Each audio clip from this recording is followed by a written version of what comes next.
తెలంగాణ తొలి మలి ఉద్యమకారులకు గత 12 ఏళ్లుగా న్యాయం జరగలేదని తెలంగాణ ఉద్యమ ఫోరం నేతలు పేర్కొన్నారు. ఉద్యమకారుల గుర్తింపు, సంక్షేమ బోర్డు ఏర్పాటు కోసం తమ పోరాట ఫలితంగానే తెలంగాణ ప్రభుత్వం ప్రత్యేక కమిటీ ఏర్పాటు చేసిందన్నారు. కమిటీ ద్వారా ఉద్యమకారులను గుర్తించి పెన్షన్, 250 గజాల భూమి, సంక్షేమ పథకాల కోసం 6,000 రూపాయల కోట్ల బడ్జెట్ కేటాయించాలని డిమాండ్ చేశారు. ఎన్ఎస్టీవీ ప్రేక్షకులకు స్వాగతం. తెలంగాణ ఆవిర్భావ దినోత్సవాన్ని పెద్ద ఎత్తున ప్రభుత్వం, ప్రజలు రేపు జూన్ 2న జరుపుకుంటున్న శుభ సందర్భంగా ఇప్పటికే తెలంగాణ కోసం పోరాటం చేసినటువంటి నాయకులు, పోరాటం చేసినటువంటి కుటుంబాల నాయకులు, అదేవిధంగా ఇంకా గుర్తింపుకు నోచుకోలేని వారికి కూడా గుర్తింపు కావాలని కోరుతున్నటువంటి నాయకులు ఈరోజు అనేక ఉద్యమ సంస్థల పేరు మీద వారు చేస్తున్నటువంటి పోరాటాల్ని మనం చూస్తూ ఉన్నాం. ఈ సందర్భంగా మన ఎన్ఎస్టీవీకి విచ్చేసినటువంటి తెలంగాణ ఉద్యమకారుల forum founder, president doctor Cheema Srinivas garu మన స్టూడియోకి వచ్చారు. వారితో మనం చర్చిద్దాం. శ్రీనివాస్ గారు నమస్కారం. నమస్కారం. ఈరోజు తెలంగాణ ఉద్యమకారుల ఫోరం తరపున మీరు తెలంగాణ ప్రజలకు, తెలంగాణ ప్రభుత్వానికి, అదేవిధంగా ప్రపంచంలో ఉన్నటువంటి తెలుగు ప్రజలందరికీ మీ అభిప్రాయాల్ని, మీ సూచనల్ని, మీ ప్రతిపాదనల్ని పంచుకోవాలనే ఉద్దేశంతో మిమ్మల్ని ఇక్కడికి ఆహ్వానించడం జరిగింది. ముందుగా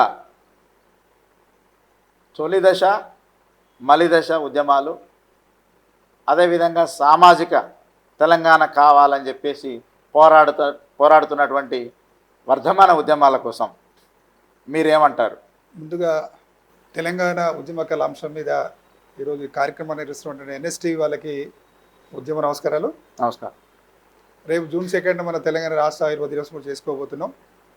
ఈ సందర్భంగా ప్రీతం ముఖ్యమంత్రి రేవంత్ రెడ్డి గారికి ధన్యవాదాలు తెలియజేస్తున్నాం. ఎందుకు అంటే తెలంగాణ రాష్ట్రం వచ్చిన తర్వాత 10 సంవత్సరాలు గత పాలకులు ఉద్యమకారులు నిర్లక్ష్యం చేయడం జరిగింది. అయితే 2 రోజుల క్రితం రేవంత్ రెడ్డి గారు ఉద్యమకారుల ఇచ్చిన హామీల అమలు కోసం కేశవరావు గారి నాయకత్వంలో ఒక కమిటీని ఏర్పాటు చేయడం జరిగింది. దాన్నే మా యొక్క తెలంగాణ ఉద్యమకారుల ఫోరం స్వాగతిస్తున్నాం. ఎందుకంటే ఈరోజు తెలంగాణ ఉద్యమకారులు అంటే దాదాపు మనం తొలి మలి దశ ఉద్యమకారులు, ఓన్లీ ఒక దశలో చేసిన వాళ్ళని కాదు. ఈ తెలంగాణ ఉద్యమం 1952లోనే పాల్వంచలో ఆ రోజు లోకల్ ఇస్తున్నటువంటి ఎంప్లాయీస్లలో అప్పుడు ఉన్నటువంటి నిబంధనలకు వ్యతిరేకంగా సీమాంధ్ర ప్రాంతానికి సంబంధించిన ఉద్యోగస్తుల్ని అక్కడ పాల్వంచలో ఉన్నటువంటి ఆ సంస్థలో నింపుతున్నప్పుడు అక్కడ మన వాళ్ళు మొట్టమొదటిగా ఉద్యమం చేయడం జరిగింది.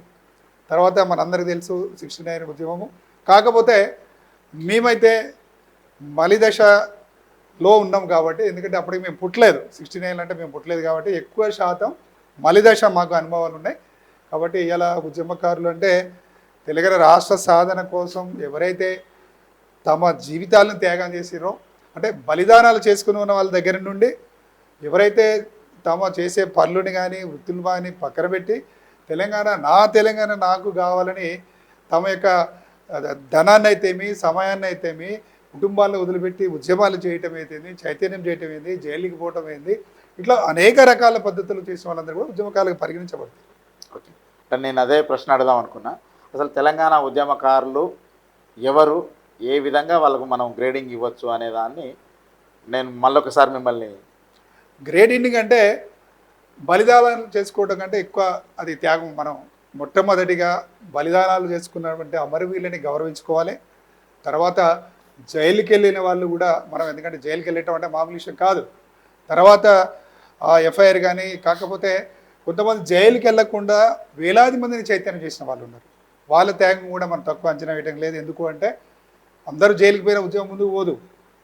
అందరూ చైతన్యం చేసినా కానీ ఉద్యమ పద్ధతిలో కొన్ని పద్ధతులు మనం చేయాల్సి ఉంటుంది, ప్రభుత్వ వ్యతిరేకంగా చేయాల్సి ఉంటుంది. ఆ సమయంలో జైలుకి పోతాం. కాబట్టి అందరినీ కూడా గౌరవించుకోవాలి. ప్రతి ఒక్కరి పాత్ర ఒకరు ఎక్కువ ఒక తక్కువని కాదు. కాకపోతే అమరవీరుల కంటే ఎక్కువ త్యాగాలు గొప్ప, వాళ్ళ త్యాగాల్ని మనం ఎక్కువ గొప్పగా చూసుకోవాల్సిన బాధ్యత ఉంటుందని నేను భావిస్తున్నాను.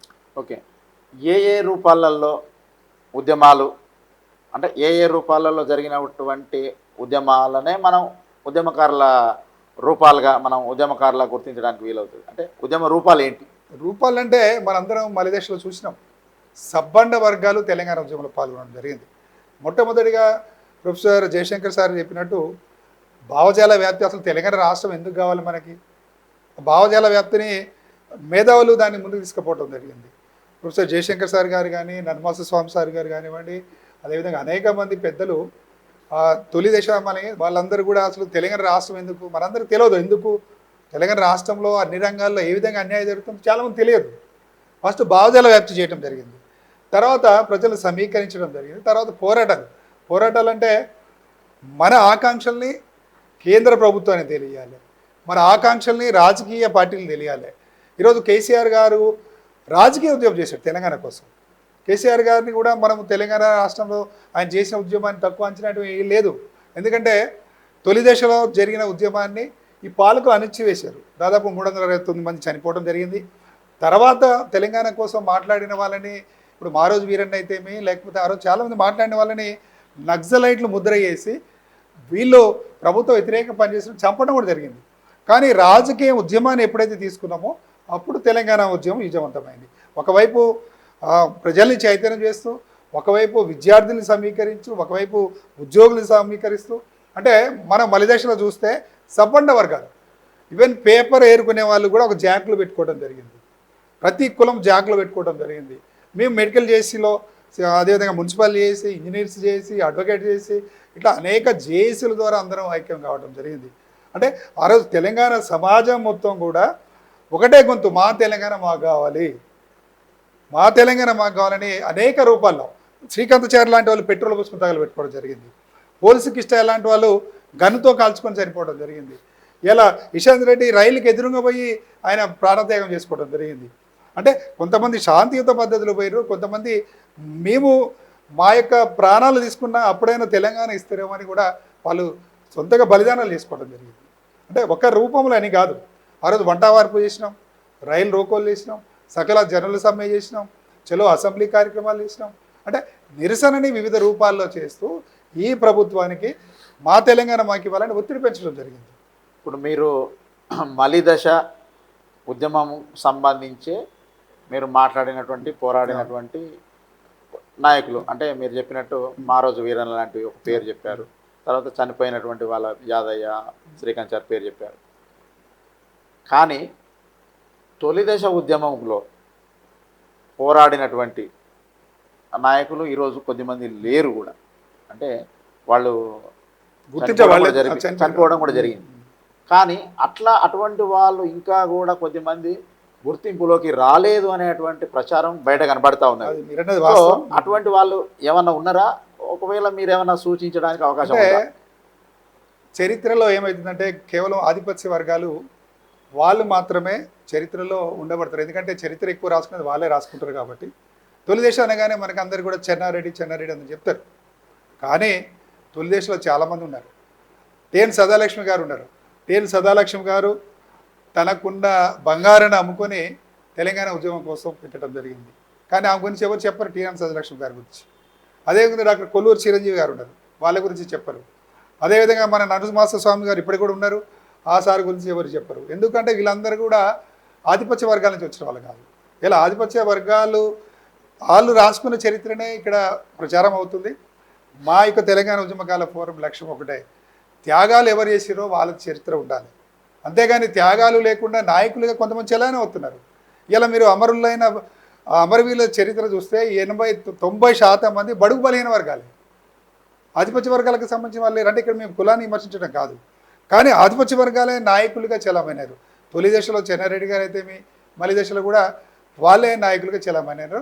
ఈ చరిత్రని మార్చడం కోసమే మా తెలంగాణ ఉద్యమకాల ఫోరం ఏర్పడింది. అసలు ఉద్యమకారులు అంటే ఎవరు? ఒక సింగిల్ వర్డ్లో కానీ ఒక 2 లైన్లలో చెప్పగలరు? మనం తెలంగాణ ఉద్యమకాల కోసం మాట్లాడుతున్నాం కాబట్టి తెలంగాణ రాష్ట్ర సాధన కోసం ఎవరైతే ఉద్యమం చేశారో వాళ్ళే ఉద్యమకారులు. ఆ ఉద్యమం శాంతియుత పద్ధతిలో ఉండొచ్చు, లేకపోతే నిరసన పద్ధతిలో ఉండొచ్చు, వివిధ మార్గాల్లో ఉండొచ్చు. కానీ తెలంగాణ రాష్ట్ర సాధన కోసం చేసిన వాళ్ళు ఉద్యమకారులు.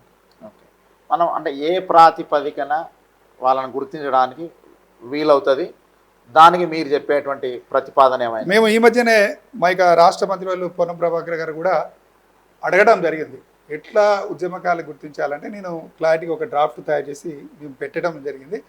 ఎందుకంటే భారతదేశ స్వతంత్ర సమరం కోసం మన భారతదేశ స్వతంత్రం కోసం పనిచేసిన వాళ్ళని స్వతంత్ర సమరయోధులుగా గుర్తించుకున్నాం మనం. అదేవిధంగా నిజాంకి వ్యతిరేకంగా పనిచేసిన ఇక్కడ రజాకారులకు వ్యతిరేకంగా పనిచేసిన వాళ్ళని కూడా ఇక్కడ మనం గుర్తించుకున్నాం. ఆ రెండు కూడా నేను చూస్తే ఆ స్వతంత్ర సమరయోధుల దాంట్లో కూడా వాళ్ళు ఎట్లా గుర్తించారు అంటే జైలుకి వెళ్ళిన వాళ్ళని చూశారు. ఫస్ట్ ప్రాతిపదికగా జైలు చూశారు. జైలు అంటే 6 నెలల కంటే పైన జైల్లో ఉన్నవాళ్ళు. తర్వాత రెండో ప్రాతిపదిక ఏంటంటే ఉద్యమ చరిత్ర. కొంతమంది జైలుకి పోతారు, కొంతమంది జైలుకి వెళ్లకుండా వేలాది మంది చైతన్యం చేస్తూ ఉద్యమాన్ని ఉత్తేజితం చేస్తుంటారు.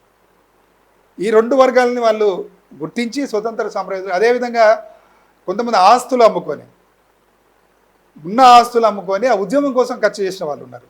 అది కూడా చూశారు. దాంట్లో క్లారిటీగా మనము సెర్చ్ చేస్తే భారతదేశ స్వతంత్ర సమరయోధులను ఎట్లా గుర్తించారో వస్తే ఈ 3 పాయింట్లు మనకు కనబడతాయి. అదే రజాకారులు కూడా అదే అప్లికబుల్ చేసారు. ఎవరైతే జైలుకి వెళ్ళిరో, ఎవరైతే పోలీస్ కేసులు అయినాయో, ఎవరైతే ఉద్యమం చేసారో, పోలీసు కేసులో ఎఫ్ఐఆర్ లేకుండా ఉద్యమం చేస్తారో అది వాళ్ళది కూడా తక్కువ ఉద్యమ చరిత్ర కాదు. వాళ్ళు కనబడకుండా తమకున్న ఆస్తులు అమ్ముకొని వేలాది మందిని, లక్షలాది మంది చైతన్యం చేసిన వాళ్ళని కూడా గుర్తించడం జరిగింది. అదే ప్రాతిపదికని ఇక్కడ తీసుకోమని చెప్పడం జరిగింది. ఇక్కడ ప్రభుత్వం కూడా నిన్న పెట్టిన 4 అంశాలు పెట్టడం జరిగింది. వాళ్ళు అమరవీరులు ఒకటి, తర్వాత జైలుకి వెళ్ళిన వాళ్ళు అంటే గాయపడిన వాళ్ళు, జైలుకి వెళ్ళిన వాళ్ళు, ఎఫ్ఐఆర్ ఉన్న వాళ్ళు, తర్వాత ఇవన్నీ లేకుండా ఉద్యమంలో పాల్గొంటూ ఉద్యమంలో ప్రజల్ని చైతన్యం చేసిన అంటే పేపర్ స్టేట్మెంట్స్ కానీ ఫోటోలు కానీ ఆధారం ఉన్న వాళ్ళని 4వ కేటగిరీ చేయడం జరిగింది. ఈ సందర్భంగా ఈ ప్రభుత్వం పెట్టిన ప్రాతిపదిక చాలా బాగుందని కూడా మేము స్వాగతిస్తున్నాం. ఇప్పుడు పేపర్లో అందరి పేర్లు రావు, అదేవిధంగా ఫోటోలు ఉన్నంత మాత్రంలో ఫోటోలలో ఉన్నటువంటి పేర్లు కూడా పేపర్లో రావు. అటువంటి వాటిని ఏ విధంగా ప్రతిపాదనలోకి తీసుకునే అవకాశం ఉంటుంది? ఇప్పుడు మనం ఏమంటున్నాం అంటే తెలంగాణ ఉద్యమకాల ఫోరం ప్రతిపాదన చేసిందంటే మీరు నియోజకవర్గ కమిటీలు వేయండి. ఇప్పుడు ఇది రాష్ట్ర కమిటీ ఉంటుంది, మీరు సబ్ కమిటీ లాగా నియోజకవర్గ కమిటీ వేస్తే ఆ నియోజకవర్గంలో తొలి కానీ మలిదశ కానీ ఉద్యమంలో పనిచేసిన సీనియర్ నాయకులు ఉంటారు. ఆ నాయకులకి సంపూర్ణ అవగాహన ఉంటుంది. మీతో ఎవరెవరు పనిచేసినారు, ఏ సంఘంలో పనిచేసినారు, వాళ్ళు చేసిన కార్యక్రమాలు ఏంటి, ఎన్ని రోజులు చేసినారు అనేది ఉంటుంది అక్కడ. ఇవాళ అక్కడ ఎఫ్ఐఆర్ ప్రాతిపదిక అంటే కొంత ఎఫ్ఐఆర్లు కూడా చాలామంది ఏముందంటే ఉద్యమం పిలిచినప్పుడు ఎవరైతే ప్రధానంగా ఉద్యమం చేసిన నాయకుడు ఉంటాడో ఆ నాయకుడు పిలుస్తాడు ఆ రోజు రమ్మని. ఆ రోజు ఏమైతే అంటే ఆ నాయకుడి మీద ఎఫ్ఐఆర్ కాదు, ఎందుకంటే ఆ నాయకుడి మీద ఎఫ్ఐఆర్ జైలుకి పోతే ఉద్యమం ముందుకు పోదు. కాబట్టి పక్కన ఉన్నవాడు ఆ రోజు ఒక్కరోజు వస్తాడు, ఆయన అరెస్ట్ చేస్తారు, ఎఫ్ఐఆర్ అవుతుంది. మరి 5 సంవత్సరాలు ఉద్యమం చేసిన నాయకుడికి ఎఫ్ఐఆర్ లేనంత మాత్రాన ఆయన ఉద్యమకాడు కాకుండా పోతాడా? ఏదో ఒక్కరోజు వచ్చిండి ఆయన మీద ఎఫ్ఐఆర్ కాగానే ఆయన ఉద్యమకాడు అయిపోతాడా? ఇవి కూడా ఉంటుంది. కాబట్టి ప్రధానంగా ఉద్యమ చరిత్ర చూడాలి. ఉద్యమ చరిత్రలో ఎవరు సీనియర్ నాయకులు ఉంటారు చాలామంది. ఆ సీనియర్ నాయకులను కనుక్కుంటే వాళ్ళ దగ్గర అన్ని చరిత్ర ఉంటుంది. అంటే మీరు చెప్తున్న దాన్ని బట్టి సీనియర్ నాయకులు ఇచ్చేటువంటి రిపోర్టు అంటే వారు సూచించేటువంటి పేర్లను కూడా పరిగణలోకి సూచించడం కాదు. ఇప్పుడు ప్రభుత్వం మేము అడిగేది ఏంటంటే ఎవరికి వాళ్ళు మీరు ఒకటి అఫిడవిట్ లాగా పెట్టండి. ప్రతి వ్యక్తి ఆయన పేరు, ఆయన రెసిడెన్స్, అంటే ఉద్యమం ఎక్కడ చేసిండు, ఏ సంఘంలో చేసిండు, ఏ హోదాలో చేసిండు, ఎన్ని సంవత్సరాలు చేసిండు, ఏ కార్యక్రమాలు చేసిండు, ఎవరితో చేసిండు. ఇప్పుడు ఆయన మనకి ఒక్క నిమిషం ఎవరితో చేసిన అన్నప్పుడు ఆయన తోటి ఉద్యమకారుల లిస్ట్ వస్తుంది. ఏ సంఘంలో చేసినప్పుడు ఆ సంఘం నాయకుడి పేరు వస్తుంది.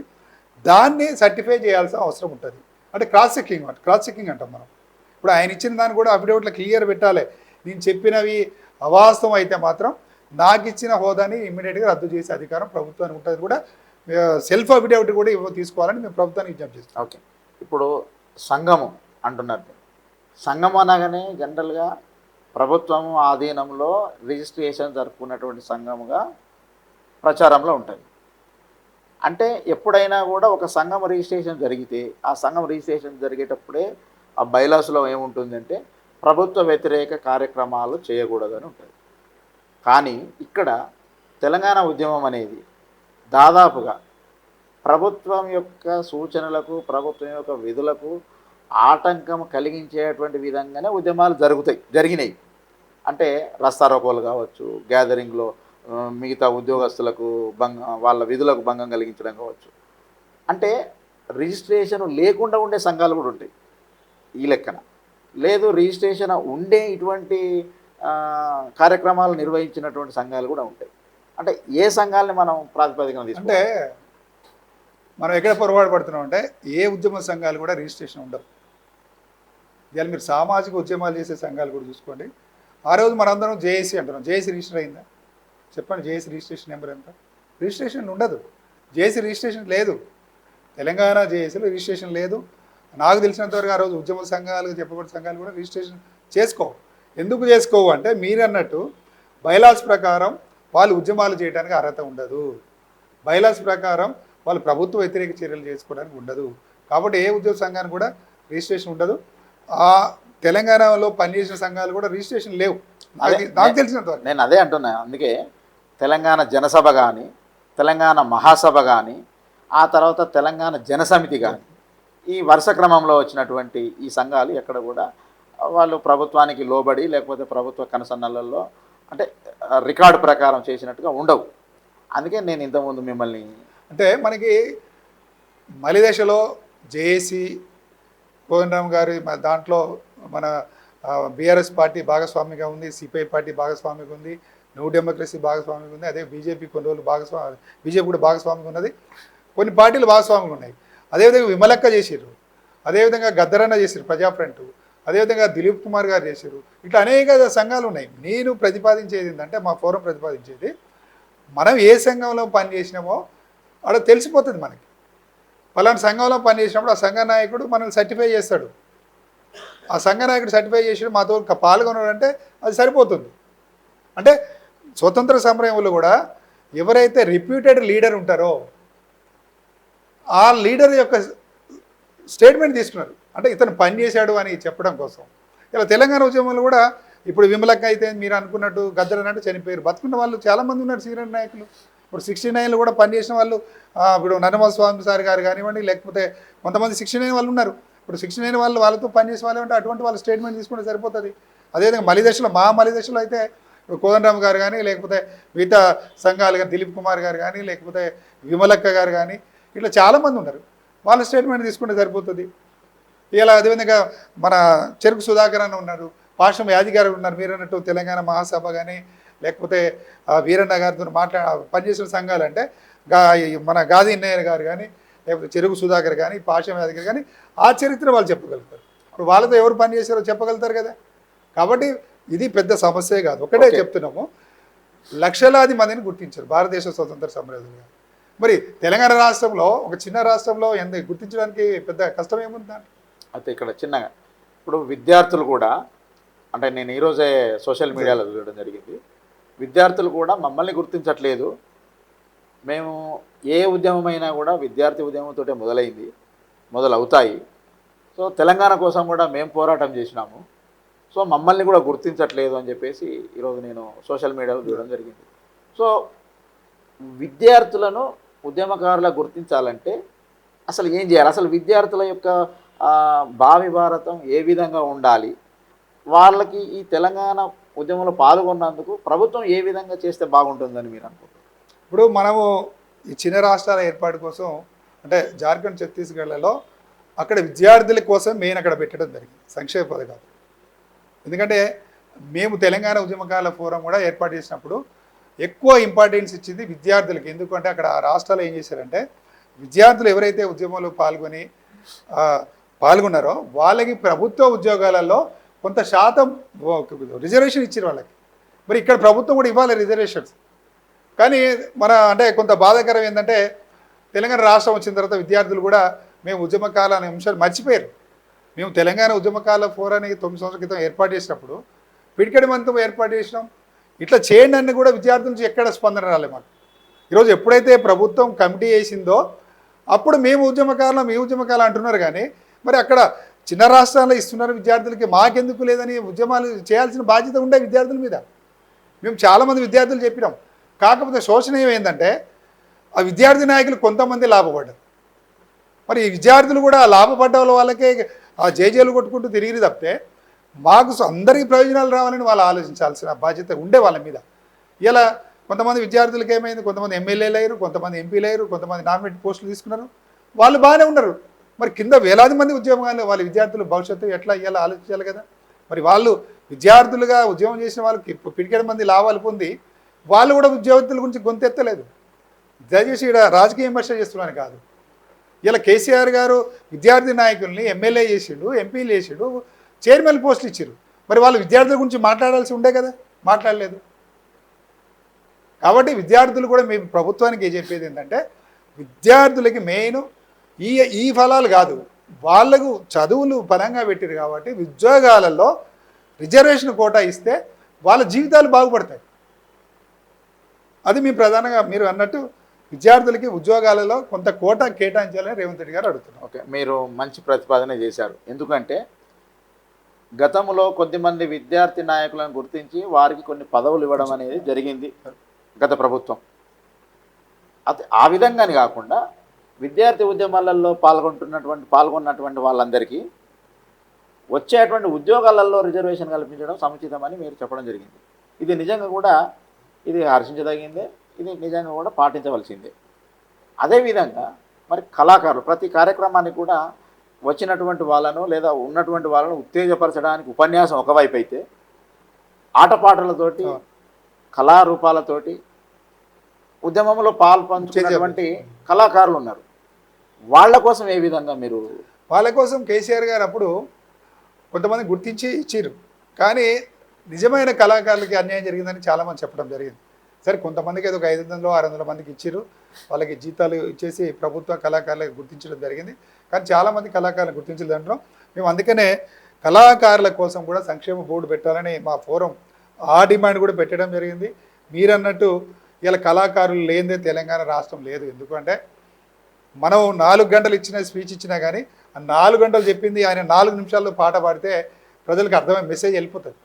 ఇలా కేసీఆర్ గారు కానీ లేకపోతే ఏ నాయకుడైనా కానీ వాళ్ళు నాయకులుగా ఎదిగిరు అంటే కళాకారులు చేయబట్టే ఇలా తెలంగాణలో పాట చేయబట్టే తెలంగాణ ఉద్యమం నిలిచింది, పాట చేయబట్టే తెలంగాణ రాష్ట్రం ఏర్పడింది.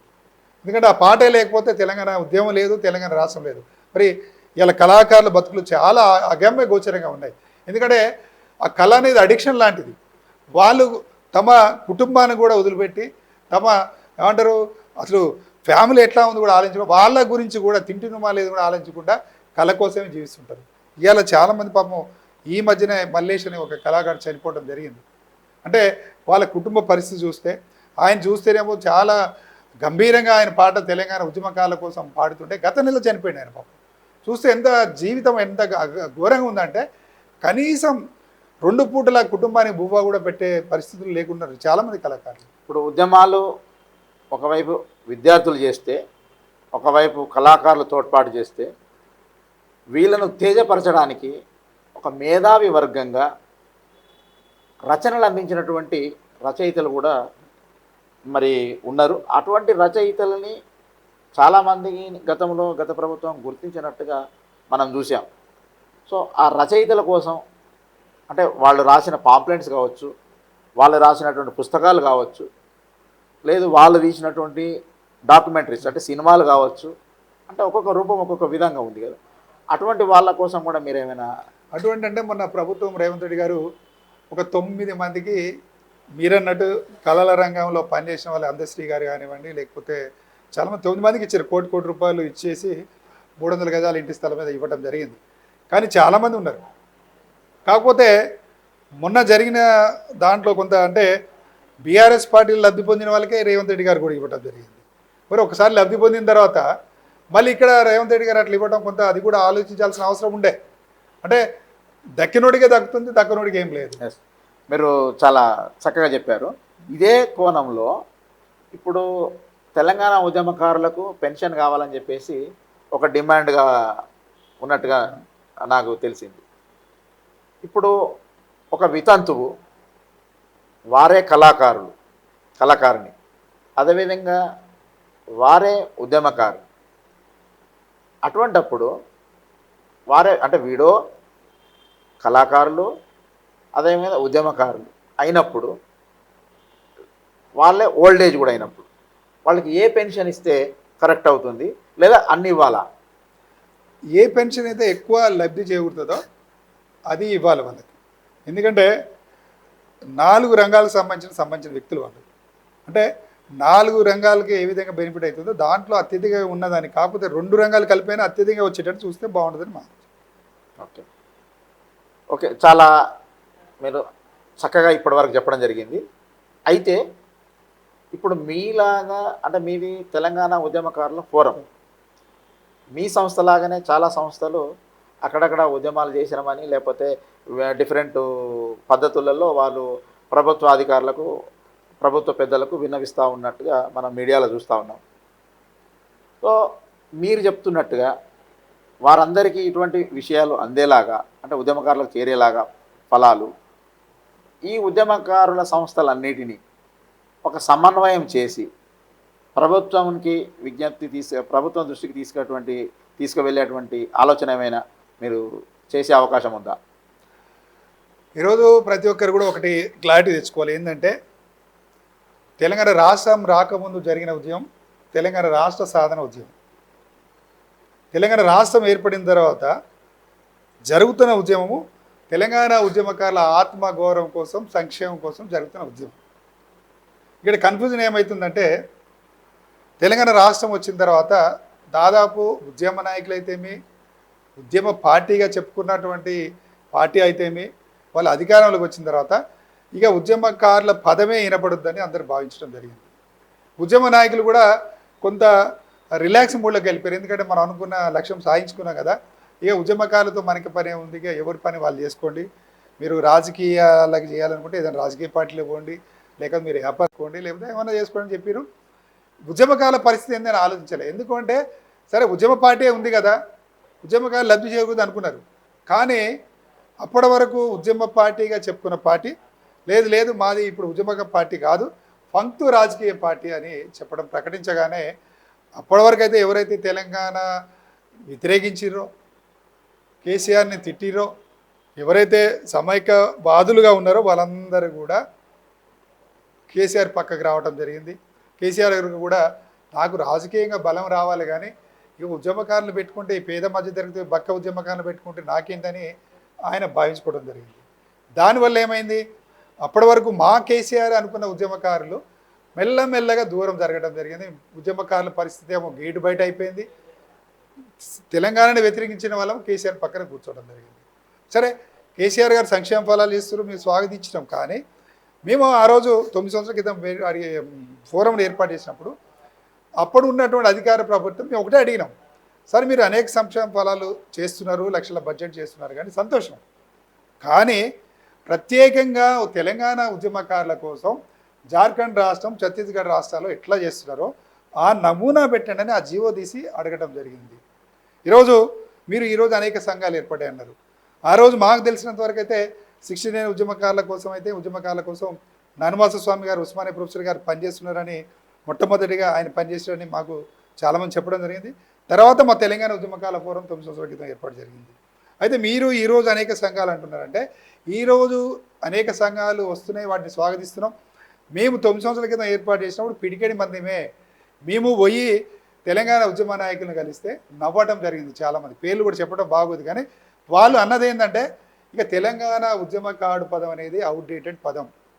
తెలంగాణ రాష్ట్రం వచ్చింది, మీ పని మీరు చూసుకోండి, రాజకీయాలు చేయాలంటే ఇది ఒక రాజకీయ పార్టీలో పోండి, ఇక ఉద్యమకారులు అందరూ మీరు చెప్తే ఐక్యం గారు, ఎవరు రారు, ఈ అంశము అవుట్డేటెడ్ అంశం, ఇక మీరు మాట్లాడొద్దని చెప్పడం జరిగింది.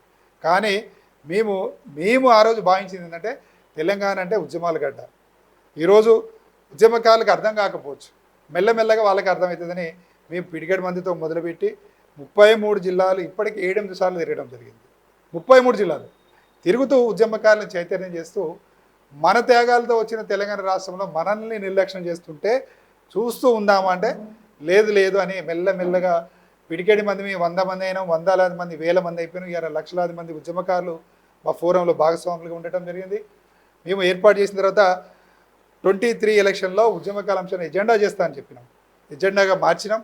అప్పుడు మొట్టమొదటిగా రేవంత్ రెడ్డి గారు మల్కాజ్గిరి ఎంపీ కాగానే అప్పుడు ఆయన వర్కింగ్ ప్రెసిడెంట్ ఉన్నారు కాంగ్రెస్ పార్టీలో. మేము ఒక 10 మంది వెళ్ళి దాదాపు గంట సేపు డిస్కషన్ చేయడం జరిగింది.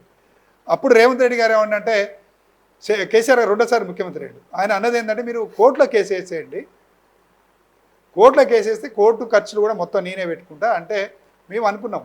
ఇది కోర్టులో కేసు అంటే మా ఇది అంత స్థాయి కాదు, అంటే తిరిగి అంత ఓపిక కూడా లేదు, ఉద్యమకారులు కూడా ఇంకా ఎవరు మనకి మద్దతుగా రాలేదు కాబట్టి మేము ఉద్యమకారులు ఐక్యం చేయటం అనేసి పనిచేయడం మొదలుపెట్టినాం. తర్వాత ఆయన మన వర్కింగ్ ప్రెసిడెంట్ నుంచి పిసిసి అధ్యక్షుడు కావడం జరిగింది. పిసిసి అధ్యక్షుడు అయిన తర్వాత కూడా మేము 22లో మళ్ళీ వెళ్ళి కలిసి ఇది పరిస్థితి, ఉద్యమ పార్టీ చెప్పుకున్న కేసీఆర్ ఉద్యమకాలను నిర్లక్ష్యం చేయడం జరిగింది.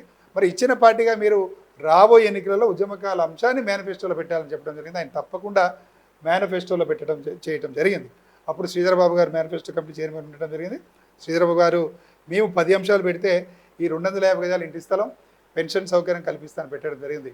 అయితే ఆ ఎన్నికలలో కూడా మేము కాంగ్రెస్ పార్టీని గెలిపించండి ఓపెన్గా ప్రకటన ఉద్యమకాల డిక్లరేషన్ చేసి 119 నియోజకవర్గాల్లో ఉద్యమకాలందరూ కూడా కాంగ్రెస్ పార్టీకి అనుకూలంగా ఉండటం జరిగింది. ఆ రోజు ప్రధానంగా కేసీఆర్ గారు ఓడిపోవడానికి ప్రధాన కారణం ఉద్యమకారులు. అయితే ఈరోజు మీరు అన్నట్టు సంఘాలు వచ్చినాయి. ఈరోజు ఎప్పుడైతే కాంగ్రెస్ పార్టీ అధికారంలో వచ్చిందో, ఎప్పుడైతే ఉద్యమకాల అంశం మెల్లమెల్లగా ఎజెండా అవుతుందో, చాలామంది కూడా అప్పటి వరకు ఉద్యమకాలను మర్చిపోయిన వాళ్ళు, అప్పటి వరకు వివిధ రాజకీయ పార్టీలో పనిచేసిన వాళ్ళు, అమ్మ ఇది ఉద్యమకాల అంశం మాట్లాడితే మళ్ళీ మేము లైమ్లైట్లో అయితమే, ఈ ఉద్యమకాల అంశం బాగుందనేసి సంఘాలు పెట్టుకోవడం జరిగింది. సరే, వాటిని కూడా మేము స్వాగతిస్తున్నాం. కాకపోతే కొంత గందరగోళం అవుతుంది. ఈరోజు సంపూర్ణ అవగాహన ఉన్న వాళ్ళు కావాలి. ఈరోజు మేము క్లియర్గా గత 9 సంవత్సరాలుగా ప్రభుత్వానికి ఒకటే క్లారిటీ చెప్తున్నాం ఏమి చేయాలనేది. కానీ ఇలా అసలు అవగాహన లేని వాళ్ళు వచ్చి వాళ్ళ ఇష్టం వచ్చినట్టు ఏంటంటే కొంతమంది ఏమో పెన్షన్ 4,000 అంటారు, కొంతమంది 2,000 అంటే నేను ఒకటే చెప్తున్నా, ఇలా ఉద్యమకారులు అడుక్కునే వాళ్ళు కాదు. ఇలా ఉద్యమకారులు గౌరవప్రదాన్ని కోరుకుంటున్నారు, ఆత్మగౌరవాన్ని కోరుకుంటున్నారు. కాబట్టి ప్రభుత్వం ఇచ్చినటువంటి 25,000 పెన్షన్ ఇవ్వాలి, 250 గజాల ఇంటి స్థలం ఇవ్వాలని కూడా మీ ఈ సందర్భంగా తెలియజేస్తాం. శ్రీనివాస్ గారు, మీరు ఇప్పుడు ఇంతకుముందు చెప్తున్న దాంట్లో ఉద్యమము అంటే ఉద్యమకారులకు గుర్తింపు రాబోతున్నది అనేది తెలిసిన తర్వాత గతంలో రాజకీయ పార్టీలలో పనిచేసినటువంటి వాళ్ళు మళ్ళీ ఉద్యమకారుల సంస్థలుగా వచ్చారు అనే మాట మీరు చెప్పినట్టుగా ఉన్నారు. నా ప్రశ్న ఏంటంటే, గతంలో ఉద్యమకారులుగా ఉండి తెలంగాణ రాష్ట్రం ఏర్పడ్డ తర్వాత వాళ్ళు ఏదో ఒక రాజకీయ పార్టీలో పనిచేసి ఉంటారు. అటువంటి వాళ్ళు గతంలో ఉద్యమంలో పనిచేసినటువంటి వాళ్ళు అయ్యున్నప్పుడు వాళ్ళని ఇప్పుడు మనం ఉద్యమకారులుగా గుర్తించాల్సినటువంటి అవసరం లేదంటారా? వాళ్ళని గుర్తించాలి, 100% గుర్తించాలి. వాళ్ళ కోసమే కదా మేము ఉద్యమం చేసేది. కానీ ఇక్కడ జరుగుతున్న ప్రమాదం ఏమవుతుందంటే, ఇలా జరిగే ఉద్యమం తెలంగాణ ఉద్యమకారుల ఆత్మగౌరవం కోసం, సంక్షేమం కోసం జరుగుతున్న ఉద్యమం. రేపు ప్రభుత్వం వేసి కమిటీ గుర్తిస్తే ఫస్ట్ వాళ్ళనే గుర్తిస్తుంది కదా. ఇలా మేము అనేది ఏంటంటే, మీరు ఉద్యమ నాయకులుగా, పెద్ద పెద్ద ఉద్యమ నాయకులుగా ఉద్యమకారుల కోసం మాట్లాడాల్సిన బాధ్యత మీ మీద లేదా? ఆ రోజు తెలంగాణ రాష్ట్రం రాగానే మీ సుఖాలను మీరు చూసుకున్నారు, మీ పదవులు మీరు చూసుకున్నారు, ఉద్యమకారుల కోసం ఎందుకు ఆలోచించలేదని మేము ప్రశ్నిస్తున్నాం. ఓకే, థ్యాంక్ యూ శ్రీనివాస్ గారు. మొత్తానికి మీరు చెప్పేది ఏంటి అంటే, నేను ఒక ప్రశ్నలో అడిగాను, దానికి మీరు చెప్పలేదు. చెప్పండి. వీరందరికీ సమన్వయం చేయడానికి ఏమైనా అంటే మీది ఒక పెద్ద సంస్థగా మీరు ఎప్పటి నుంచో అంటే తెలంగాణ వచ్చిన తర్వాతనే ఒక 9 సంవత్సరాల నుంచి మీరు పోరాటం చేస్తున్నామని చెప్తున్నారు. సో మిగతా సంస్థలను కలుపుకొని అంటే సమన్వయం చేస్తూ ప్రభుత్వానికి ఒక కామన్ ఎజెండా, కామన్ రిప్రజెంటేషన్ లాగా చేసే ప్రయత్నం ఏమైనా చేశారా లేదా చేస్తారా? కామన్ రిప్రజెంటేషన్ అంటే ఇవాళ మా తెలంగాణ ఉద్యమకారుల ఫోరం గత 9 సంవత్సరాలు పనిచేస్తున్న ఫలితంగానే కాంగ్రెస్ పార్టీ మేనిఫెస్టోలో పెట్టడం జరిగింది. ఈరోజు కమిటీ ఏర్పాటులో కూడా మేము గత నెలలోనే దాదాపు కొన్ని వేల మందితో తార్నాక మీటింగ్ పెట్టడం జరిగింది. ఈరోజు మీటింగ్ అంటే సంఘాలు అంటే ఈరోజు ప్రాబ్లం ఏమవుతుందంటే, ఒక్కలున్నా కూడా వాళ్ళు రాష్ట్ర చైర్మన్ అని చెప్పుకుంటారు, ఒక్కలే. మరి సంఘాలు అంటున్నారు కానీ అక్కడ మాకు సింగిల్ పర్సన్స్ కనపడుతున్నారు కానీ సంఘాలు ఇక్కడ కనపడలేదు. ఉండొచ్చు 2-3 సంఘాలు నిస్వార్థంగా పనిచేసిన వాళ్ళు మేము గౌరవిస్తాం, నిస్వార్థంగా ఉద్యమకాల కోసం పనిచేసే వాళ్ళు గౌరవిస్తాం. కానీ కేవలం పేపర్ల ద్వారా లేకపోతే సోషల్ మీడియా ద్వారా నాయకులు అవుదాం, ఉద్యమకాల అంశాన్ని పేరు చెప్పుకొని మళ్ళీ మేము లైమ్లైట్లకు వద్దాం, ఉద్యమకాలను ఆ రోజు తెలంగాణ ఉద్యమంలో ఎట్లా వాడుకొని వదిలిపెట్టినట్టు ఇవాళ కూడా ఉద్యమకాలు వాడుకుందామని వస్తే మేము వాటిని గుర్తించాం. మేము నిస్వార్థంగా ఉద్యమకాల కోసం పనిచేసే వాళ్ళని గుర్తిస్తాం. కానీ నిన్నటిదాకా ఉద్యమకాలను మర్చిపోయి, నిన్నటిదాకా ఉద్యమకాల మాట ఎత్తకుండా నిన్నటి అసలు ఉద్యమకారులని మమ్మల్ని చూసి నవ్విన వాళ్ళు ఇలా చాలా పేరు చెప్పకూడదు కానీ మేము ఫోరం ఏర్పాటు చేసినప్పుడు ఇది అవుతుందా అన్న వాళ్ళు ఇలా సంఘాలు పెట్టుకున్నారు. ఓకే, థ్యాంక్ యూ శ్రీనివాస్ గారు. మొత్తానికి మనకు డాక్టర్ చీమా శ్రీనివాస్ గారు వెల్లడించింది ఏంటంటే చిత్తశుద్ధితో తెలంగాణ ఉద్యమం కోసము పోరాటం చేసినటువంటి వాళ్ళను ఖచ్చితంగా గుర్తించాలని చెప్పేసి వారు చెప్తా ఉన్నారు. అదేవిధంగా ప్రభుత్వం కూడా మరి ప్రభుత్వంలోకి రాకముందు ఆ పార్టీ ప్రకటించినటువంటి పెన్షన్ ఏదైతే ఉందో నెలకు 25,000 చొప్పున అనేది వారు చెప్పడం జరుగుతూ ఉన్నది. అదేవిధంగా ప్రతి కుటుంబానికి అంటే తెలంగాణ ఉద్యమకారుల కుటుంబానికి 250 గజాల స్థలాన్ని కూడా వారు చెప్పడం జరిగింది. అదేవిధంగా విద్యార్థులకు అంటే తెలంగాణ ఉద్యమంలో పనిచేసినటువంటి విద్యార్థులకు ప్రభుత్వం ప్రకటించేటువంటి ఉద్యోగాలలో వారి కొంత రిజర్వేషన్ పెట్టాలని, అంతేకాకుండా ఎవరైనా ఉద్యమకారులు వారు వృద్ధులైనప్పటికీ, వారు వితంతువులైనప్పటికీ, వారు మహిళలైనప్పటికీ, వికలాంగులైనప్పటికీ వారికి ఒకే పెన్షన్ అందేలాగా ఆ పెన్షన్ కూడా 4-5 కనుక ఉన్నట్టయితే అందులో ఎక్కువ మొత్తాన్ని ఇచ్చేలాగా చూడాలని చెప్పేసి చెప్పడం జరుగుతూ ఉన్నది. అంటే ఫైనల్గా 25,000 ప్రభుత్వం ఇప్పటికే ప్రభుత్వంలో ఉన్నటువంటి వాళ్ళు ప్రభుత్వంలోకి రాకముందు ప్రకటించినటువంటి పార్టీ ప్రణాళికలో ప్రకటించినటువంటి విధంగా మేనిఫెస్టోలో పెట్టినటువంటి విధంగా